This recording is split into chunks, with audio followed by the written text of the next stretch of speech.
কবি বলেন, হুসনে সিরত গর নবাশত হুসনে सूरत ही चनीस गुल अगर खुशबू नदारद काबिले गुलजार नीस।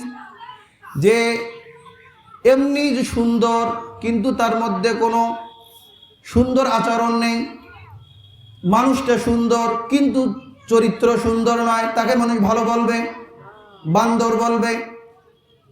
বাগান ফুল আছে, ফুল দেখা যাচ্ছে কিন্তু সুবাস ছড়ায় না, ওই বাগানে মানুষ প্রবেশ করে না, ওই বাগানকে মানুষ ভালোবাসে না। বলতেছে যেই বাগানের ফুল আছে কিন্তু ঘ্রাণ নাই, কিন্তু ওই বাগানকেও মানুষ টিকে রাখে না। আমরা সহজেই বুঝি বলে, পান খাইলে স্বাদ লাগে না, স্বাদ লাগে তার চুনে,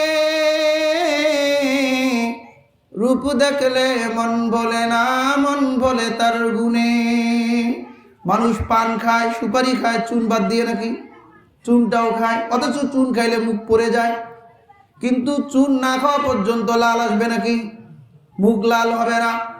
এজন্য আল্লাহর বান্দাকারী শুধু হলে হবে না, বরং গুণ অর্জন করতে হবে। সম্মানিত হাজির।